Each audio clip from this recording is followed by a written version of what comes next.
es un placer estar acá. Muchas gracias a la CIESPAL y a Soleil por habernos invitado a participar en este evento tan variado y tan interesante. La presentación que voy a hacer realmente hace parte de una presentación más amplia que hicimos con la profesora Paula Restrepo. Realmente vamos a hacer una presentación a dos voces, en dos partes. Yo voy a iniciar con algunas ideas que luego Paula va a profundizar. Queríamos también con esto como sacudirnos de esas maneras individualistas de trabajar en academia, trabajar en grupo, compartir esfuerzos y desarrollar y profundizar en temas. Voy a leer despacito, con tranquilidad, para que ojalá sea más digerible el texto. Y la ponencia que hemos preparado se llama Prácticas comunicativas interculturales para el fin y el principio de una era. Arturo Escobar, Boaventura de Sousa y muchos otros intelectuales y activistas latinoamericanos vienen insistiendo desde hace años que la modernidad occidental no puede solucionar los serios problemas que ha causado. Las desigualdades se profundizan, el racismo y la discriminación de género se transforman y resurgen en lugares y con características inesperadas. Pero quizás lo más preocupante, lo más siniestro, es cómo la aspiración a esa forma de vida que Ulrich Brandt viene llamando el modo de vida imperial, una forma de vivir basada en el consumo sin límites, la comodidad a ultranza, las garantías materiales de todo tipo, el despilfarro y el espectáculo eufórico, están profundizando lo que se conoce como la era del antropoceno. Los seres humanos, embarcados masivamente en una forma de vida muy particular, o por lo menos soñando con ella, nos habríamos convertido en una fuerza geológica con un impacto contundente e irreversible sobre el planeta. Los indicadores ya han superado umbrales que no pueden ser ignorados más. El nivel de CO2 en la atmósfera llegó a 400 partes por millón en este año, un 25% más que hace 3 siglos. La temperatura promedio del planeta aumentó más de 1 grado en este tiempo también, lo cual ha catalizado el cambio climático. Las tormentas devastadoras se alternan con sequías terribles. El nivel de los mares sigue creciendo y ya está afectando a ciudades como Miami y a islas en el Océano Pacífico. Los picos nevados andinos aquí cerca, junto a Quito, en toda la región andina de América Latina, siguen derritiéndose. Ya se detectan migraciones de fauna hacia lugares más elevados. La extinción de especies es una noticia constante en los medios de comunicación. Y se teme que los impactos en la productividad agrícola empiecen a ser devastadores ya en las próximas décadas. Bruno Latour explica que en solo unas pocas décadas se ha modificado la estabilidad que existió en el planeta desde antes de la consolidación de la especie humana hace millones de años. Hay quienes consideran que estos análisis que describo son parte de una conspiración ecofascista, que se trata de una nueva forma de intervención imperialista por parte de ecologistas occidentales que vienen a imponer sus agendas en el llamado tercer mundo y a debilitar a nuestros pueblos. Esos argumentos son la otra cara de la moneda de las fuerzas conservadoras occidentales que tratan de tapar la devastación ecológica con las manos y niegan lo que la mayoría de la humanidad viene constatando a diario. Nuestras decisiones están teniendo costos atroces y la factura nos está empezando a llegar a todos ya. Sin embargo, es cierto que a veces la literatura científica sobre el antropoceno parece atribuir la responsabilidad por esta debacle planetaria a todos los seres humanos por igual, cuando es claro que algunas civilizaciones han tenido que ver con ella más directamente. La revolución industrial despegó con fuerza en la Europa anglosajona del siglo XVIII y desde 1945 una economía basada en el consumo frenético, según Zygmunt Bauman, el premio y fin último del trabajo para millones de personas, muy asociada al llamado sueño americano, produjo lo que los científicos naturales describen como la gran aceleración del antropoceno. Las cifras, algunas por lo menos, lo muestran con claridad. Se pasó de 60 millones de automóviles en la década del 40 en todo el planeta a más de 900 millones en la década del 90. Los turistas, esos que vemos tanto en Ecuador y que están llegando también ya a Colombia, pasaron de ser 45 millones a 960 millones en ese mismo intervalo de tiempo. Los dogmas de los economistas e instituciones occidentales sobre la obligatoriedad de hacer crecer las economías año tras año, la necesidad de aumentar la producción, el deber de satisfacer necesidades básicas supuestamente universales, de llevar el desarrollo y la infraestructura moderna hasta los últimos rincones del planeta, han sido promovidos por instituciones internacionales y adoptados por gobiernos de impronta moderna en el llamado Tercer Mundo. La idea de fondo de estos dogmas y del modo de vida imperial es, como explica Joseph Sterman, la de que la expansión humana en todas sus formas no tiene límites, pero los tiene. Ninguna civilización del planeta puede escapar a alguna cuota de responsabilidad. Incluso las más sabias, las más conectadas con la naturaleza, las que conocemos, muchos de los que estamos en este congreso, han cometido errores y han contribuido, aunque en menor medida, a la devastación del planeta. Por otro lado, hay indígenas y campesinos que han transitado hacia el entorno urbano moderno en búsqueda de esas comodidades, a la vez que desde los entornos urbanos, incluso desde los occidentales, la deserción viene aumentando. Las fronteras entre civilizaciones se hacen cada vez más difusas. Así que de nada nos sirve en este momento desgastarnos en denuncias históricas y en recriminaciones, sea que solo algunas civilizaciones fueron las principales causantes del antropoceno, o que lo sean todas, los efectos nos están impactando a todos por igual, dice Bruno Latour.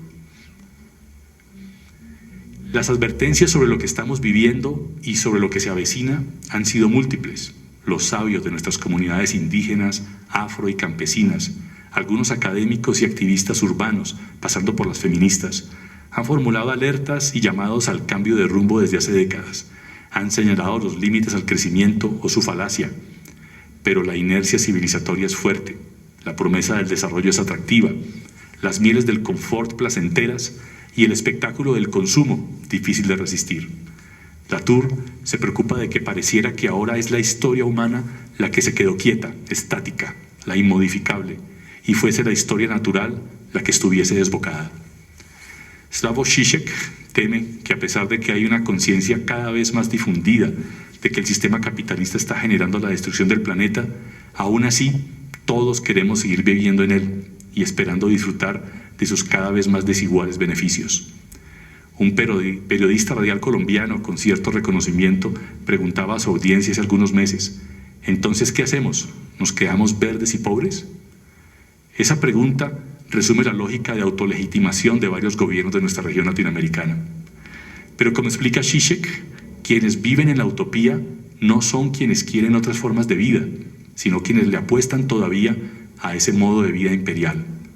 Dice Žižek, los verdaderos soñadores son aquellos que piensan que las cosas seguirán siendo como son indefinidamente.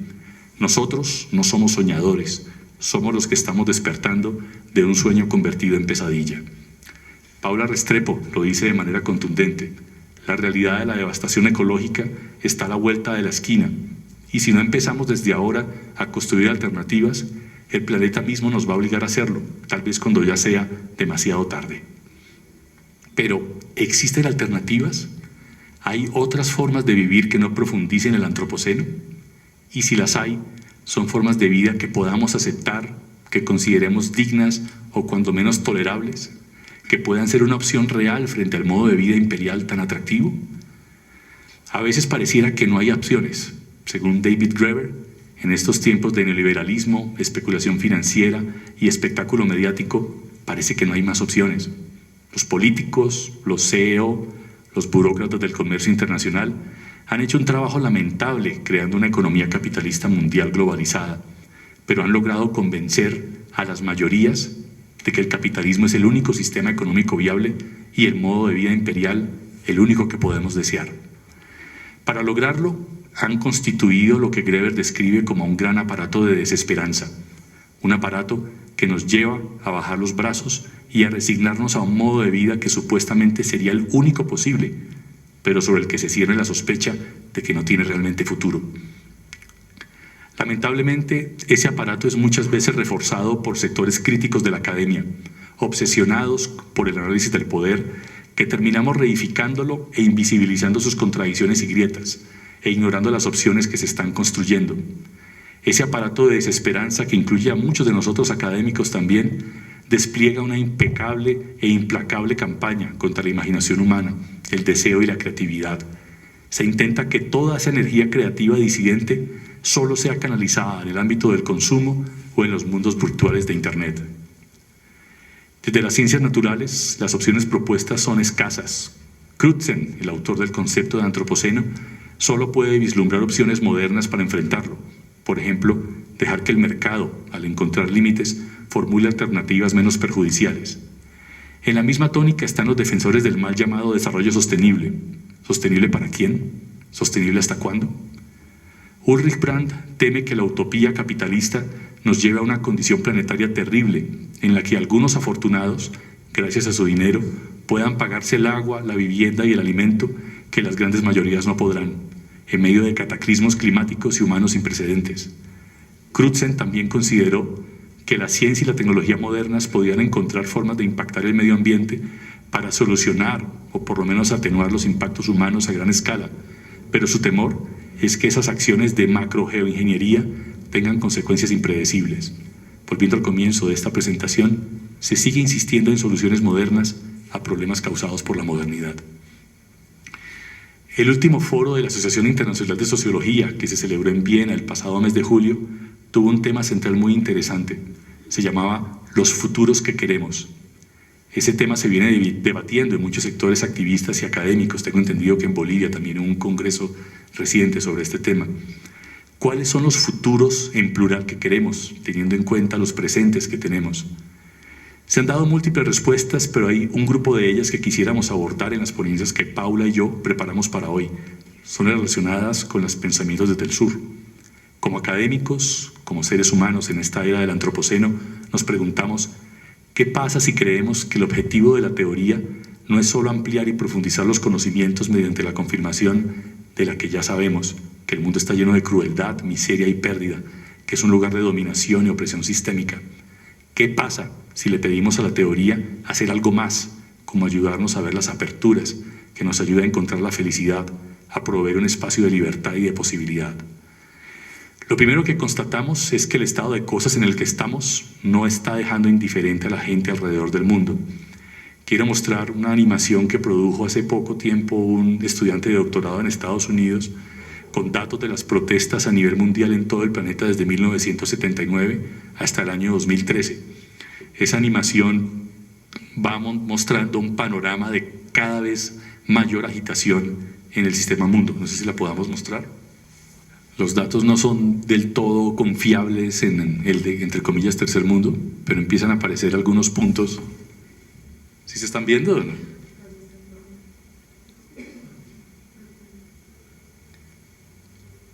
Ahí van.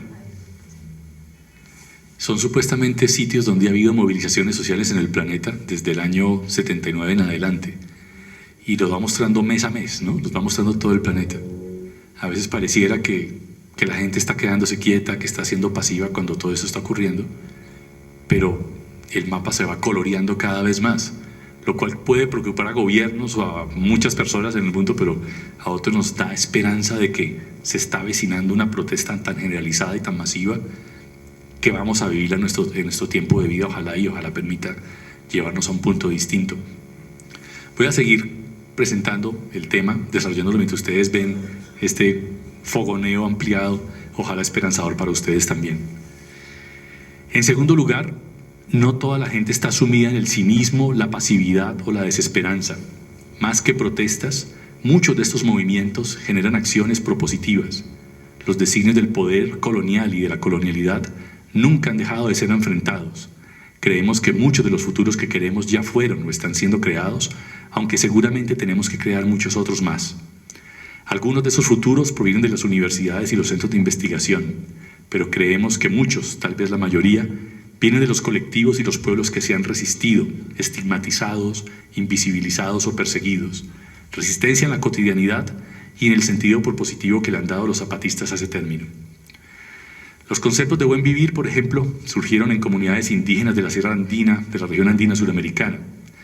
La literatura sobre este tema ya es extensa y diversa, y como explica Eduardo Gudinas, hay usos genéricos, restringidos y sustantivos de ese concepto, que a veces parecen reducir su utilidad, pues está siendo tan cooptado por tantos gobiernos, ha perdido tanto prestigio, y algunos de sus creadores indígenas están empezando a desecharlo en pos de propuestas más críticas y radicales, para las que usan nombres como la Mica o Suma Kwasai o Suma Cumaña.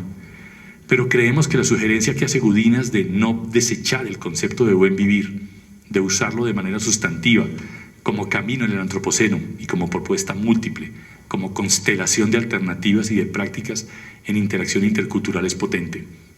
Nos interesa un buen vivir postdesarrollista, particularmente en la versión propuesta por Vandana Shiva, Gustavo Esteva y Arturo Escobar, la cual toma distancia de ciertas visiones socialistas y poscoloniales.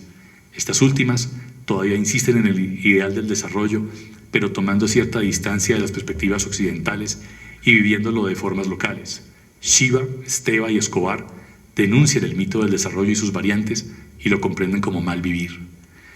El buen vivir, por el contrario, como lo explican Barranquero y Sáez, no separa teoría de práctica, como tradicionalmente hace la racionalidad moderna.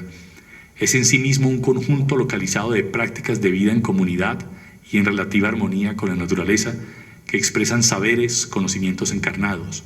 Por eso, en esta ponencia conjunta con Paula, queremos ir más allá de una epistemología del buen vivir.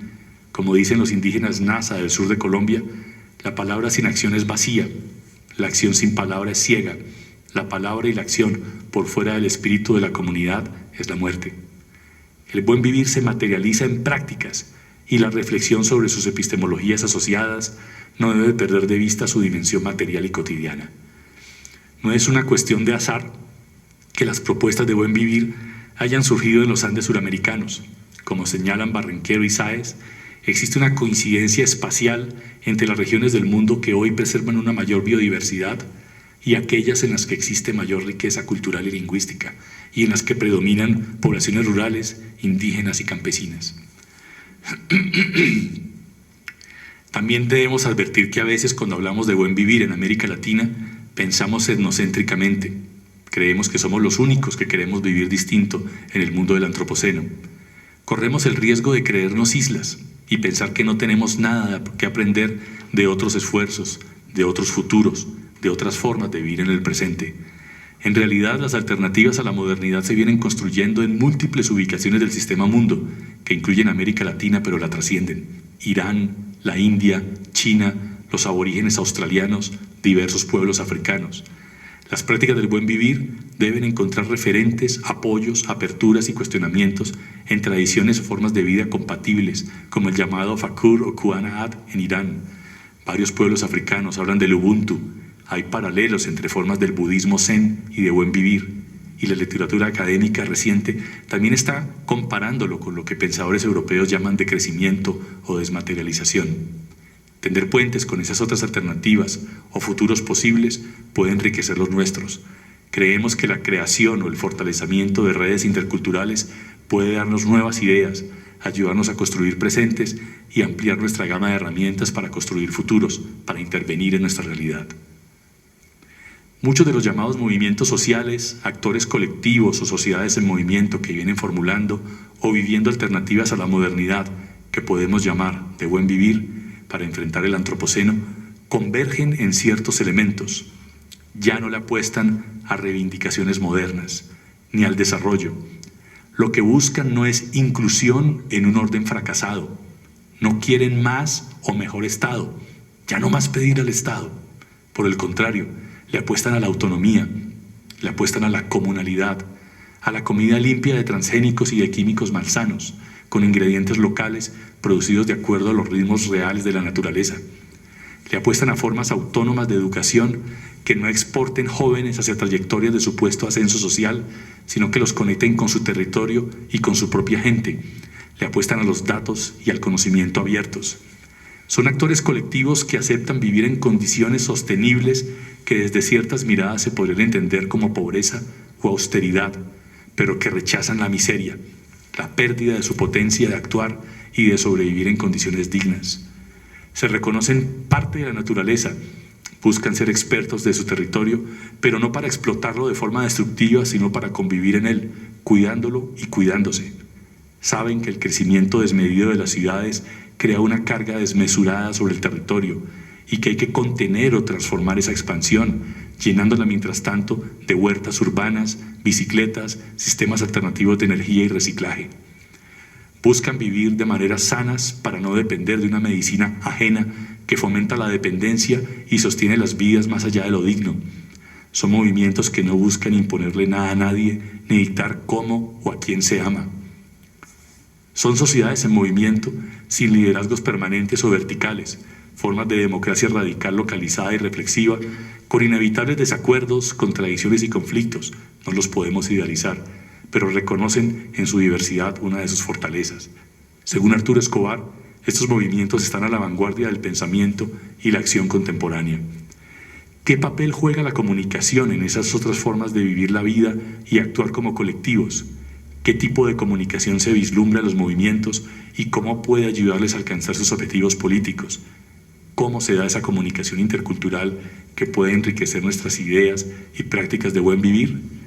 En el resto de esta ponencia coescrita con Paula, vamos a intentar hacer un aporte a esta discusión, hablando de prácticas de comunicación e interculturalidad, y vamos también a ejemplificar a lo que nos referimos, presentando experiencias comunicativas de algunos colectivos de los que estamos cerca. Bueno, primero que nada, muchísimas gracias por la invitación y muchísimas gracias por estar aquí. Estoy un poco afectada de la voz por una laringitis, pero bueno, espero que la voz no me falle. Como dijo Juan Carlos, pues no vamos a hablar exactamente de epistemologías del buen vivir, sino más bien de prácticas comunicativas del buen vivir. El primer tema que quiero tocar es el de las prácticas comunicativas interculturales y su relación con la perspectiva de las prácticas sociales. La comunicación ha tenido un largo camino de reflexión en el que ha intentado fijar su propio objeto, buscando salir del problema de pensarla desde el método. Martín Barbero intentó desplazar el objeto de la comunicación a la cultura, un concepto de cultura como el que ha sido usada por la antropología interpretativa y que permitiría pensar los nuevos procesos sociales, pues era importante que la comunicación diera cuenta no de teorías prehechas, sino de formas de conocimiento que conectaran lo que estaba pasando en América Latina. Ya en los años 90, Martín Barbero escribe un corto y sustancioso texto llamado De los medios a las prácticas, que hacía clara alusión a la perspectiva de las prácticas sociales que había sido propuesta por Pierre Bourdieu a principios de los 70. Bourdieu plantea una tercera vía entre el estructuralismo y la agencia radical de los individuos. Hace hincapié en la importancia de la lucha y el conflicto en la construcción de la sociedad. Esta misma idea es retomada por Michel de Certeau en los años 80 con la invención de lo cotidiano.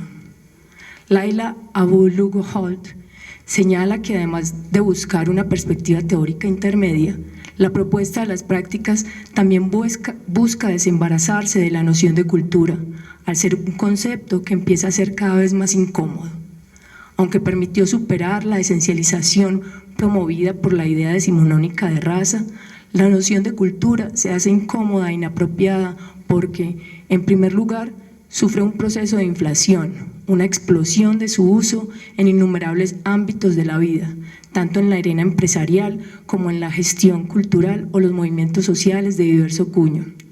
En segundo lugar, la categoría cultura empieza a ser vista como una herramienta más de la subalternización al separar, según Tim Ingold, conocimiento científico influido solo por la razón y conocimientos tradicionales que no logran desembarazarse de la cultura.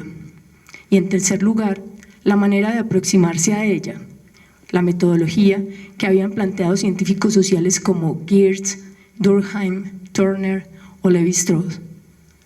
La había convertido en una forma de homogeneizar comportamientos en los grupos sociales y de estructurar y reedificar similitudes, desapareciendo disputas, desigualdades y relaciones de poder dentro de los grupos sociales.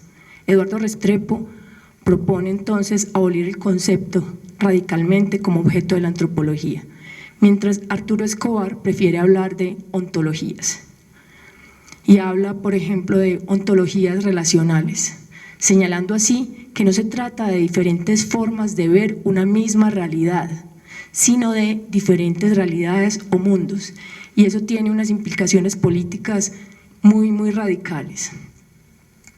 En la comunicación, la idea de lo popular y el desplazamiento de la comunicación a la cultura ya prefiguraban la perspectiva de las prácticas comunicativas al plantearse que las sociedades y la comunicación no se construyen desde las normas, sino desde ese choque e interacción constante entre las élites y las bases, entre las estructuras y los agentes. Tal vez sin el refinamiento conceptual de las prácticas, ya en la comunicación latinoamericana se venía pensando desde esa perspectiva, incluso antes de que Martín Barbero escribiera De los medios a las prácticas. Sin embargo, la perspectiva de las prácticas, al igual que la de la cultura, está siendo cooptada o tal vez mal entendida.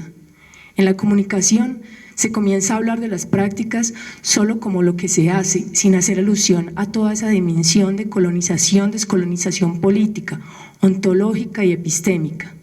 Muchas son las publicaciones que aluden a las prácticas de esta perspectiva, no solo empobrecida, sino también ampliamente despolitizada, que ignora las relaciones de poder, realidad, saber que se tejen en la construcción de la comunicación, sea o no mediática.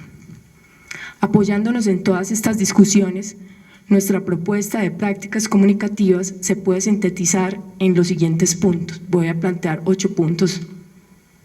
Primero, la comunicación es un proceso constante de creación de lazos, significados sociales y luchas políticas que no se desarrollan desde las élites, sino que se negocian constantemente e implican, como toda relación de poder, relaciones dialógicas de justicia e injusticia y opresión-liberación en contextos de colonialidad, descolonialidad. No podemos leer la comunicación y en este sentido la construcción de las sociedades como un problema de estructuras y normas, sino como lucha de poderes constantes. Estas luchas se dan tanto en el interior de las comunidades como entre comunidades. Esta visión permite superar un obstáculo que claramente tiene el concepto cultura. Según Laila Luhol, el giro hacia las prácticas permite analizar la vida social sin asumir el grado de cohesión que el concepto cultura llegó a tener. Es lo suficientemente amplio para incluir problemas de contradicción, malentendidos y falsas apreciaciones, y favorece estrategias, intereses e improvisaciones sobre los tropos culturales más estáticos y homogeneizados de normas, modelos y textos. Segundo, el cambio es contingente, no racional, y surge por las interacciones que se presentan en la dinámica histórica. No emerge por la fuerza de la razón, ni de ningún otro atributo que convierta en privilegiados a un cierto tipo de seres humanos por encima de sus contemporáneos o de sus antepasados, apuntando a ser una crítica al concepto de desarrollo e incluso al concepto de progreso científico. Tercero, diferentes realidades ontológicas o mundos, de acuerdo con Arturo Escobar, son enactuadas o corporizadas por prácticas específicas y múltiples. Una misma ontología puede ser enactuada de diversas formas, es decir, tiene diversas prácticas posibles, pero a nosotros nos interesan más las prácticas múltiples de esas ontologías que las ontologías mismas. Desde la perspectiva de las prácticas, no hay una intención de convertir la comunicación en una ciencia. Las prácticas interrogan las pretensiones de poder que se instalan detrás de la declaración de una disciplina como científica. Si las prácticas se entienden en un ecosistema de saberes, o más radicalmente, en un ecosistema de realidades, sin que haya una de ellas que dé cuenta de lo real, la comunicación no puede en ninguna instancia ser vista, o no debería pretender ser vista como ciencia. En términos Foucaultianos, plantear la comunicación como ciencia no habla de su discurso racional, sino de sus efectos de poder que Occidente, ya en la Edad Media, atribuyó a la ciencia y reservó a los emisores del discurso científico.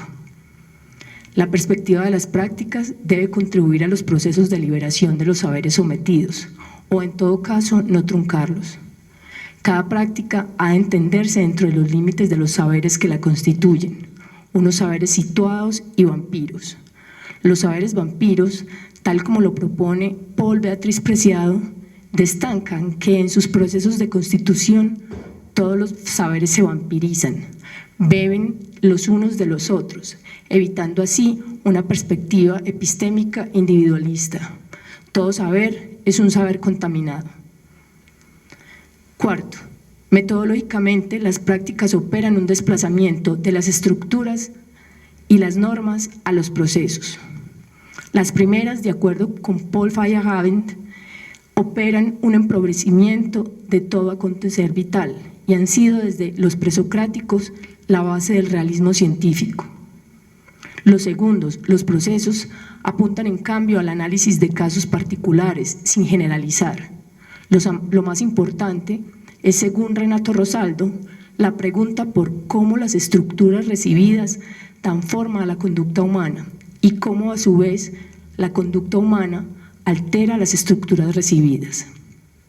Sexto, las prácticas son ámbitos de producción de saber ligados al hacer y a la vida de las comunidades en la cotidianidad, en la forma de saberes instrumentales y discursivos, no desde la perspectiva de la inclusión, sino desde la perspectiva de la justicia epistémica y epistemológica. La perspectiva de las prácticas comunicativas aborda no solo las acciones, sino también los saberes relacionados con esas acciones, renunciando de tajo a la dicotomía acción-conocimiento. Desde esta perspectiva, hacer es conocer y conocer es hacer. Desde el pensamiento NASA se dice, repitiendo las palabras que dijo ya Juan Carlos, la palabra sin acción es vacía, la acción sin palabra es ciega, la palabra y la acción por fuera del espíritu de la comunidad es la muerte. Séptimo, una propuesta de prácticas comunicativas debe implicar también una dimensión espiritual. Las prácticas espirituales no están necesariamente ligadas a organizaciones estructuradas y marginadas de la cotidianidad. Las espiritualidades indígenas y afro no están desarticuladas del mundo de la vida cotidiana y de la práctica política. Hablar de espiritualidad muchas veces es una abstracción descontextualizada, porque se refiere a un modo de vida donde todo está separado, la vida espiritual, la vida política, la vida cotidiana, haciendo referencia a esa dicotomía entre materia y espíritu, que es solo una visión limitada del mundo.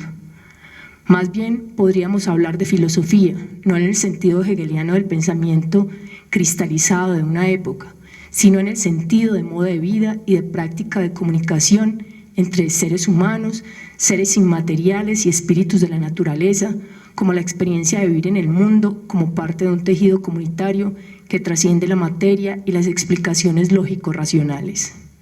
Las espiritualidades, filosofías o pensamientos que van más allá de lo visible o perceptible por instrumentos científicos o racionales han sido radicalmente aplastados por el discurso académico, político y filosófico hegemónico.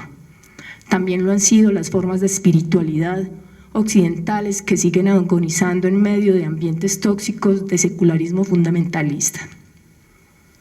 Las múltiples teologías de la liberación, desde sus versiones marxistas a las posmarxistas, han dado esta pelea, pero en ella muchas veces desconocen otras formas de espiritualidad que las han atravesado históricamente. Siguen centradas en un Dios occidental, blanco, hombre, heterosexual, un patriarca masculino. Las ideas de los dominadores son las ideas de los dominantes. Las ideas de los dominadores son las ideas dominantes, diríamos siguiendo a Marx. La supuesta erradicación de la espiritualidad en el mundo no obedece a una historia de transformación racional, sino a unos accidentes históricos que tienen que ver con la economía, la guerra y la política.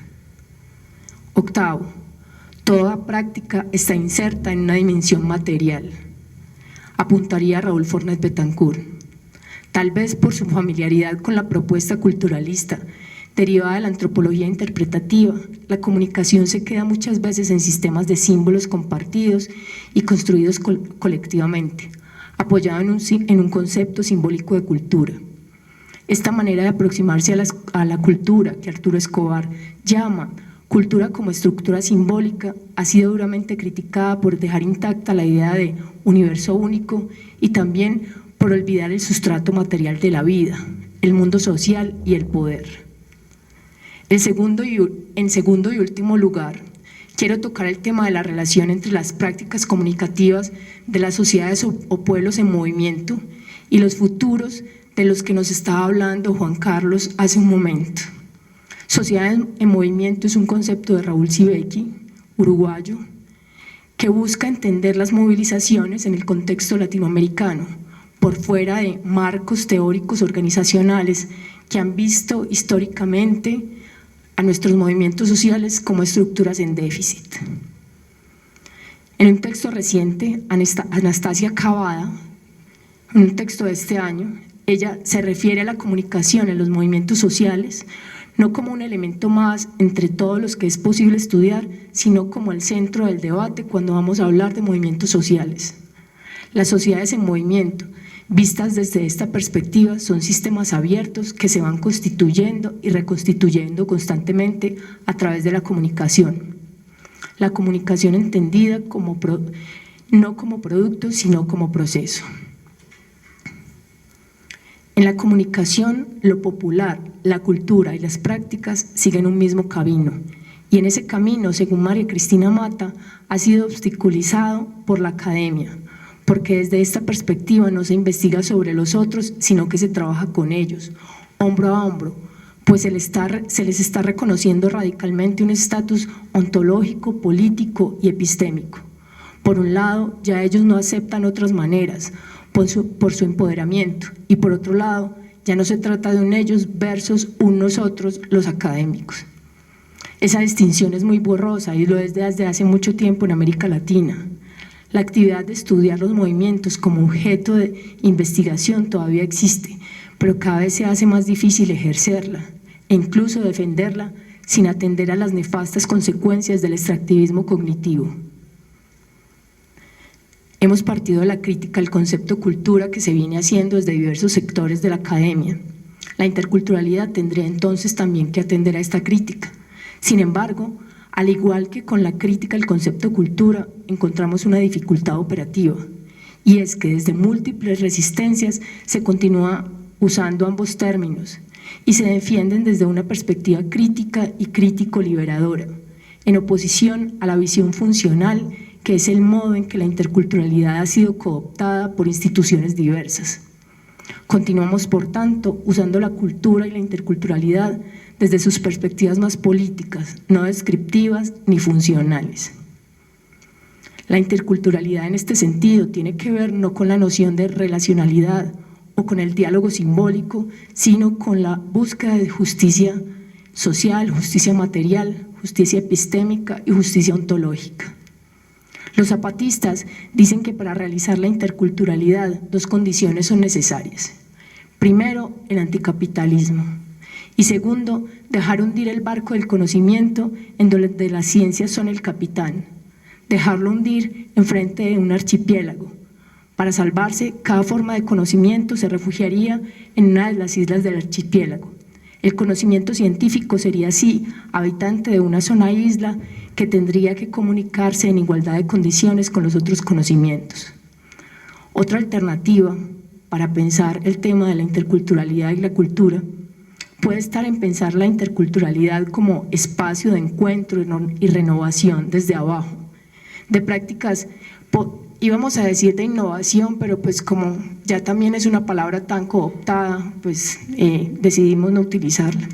Entonces, espacio de encuentro y renovación desde abajo, de prácticas emergidas de contextos distintos, pero que le apuestan a objetivos políticos similares, como cuando un grupo de trabajadoras sexuales transgénero llegaron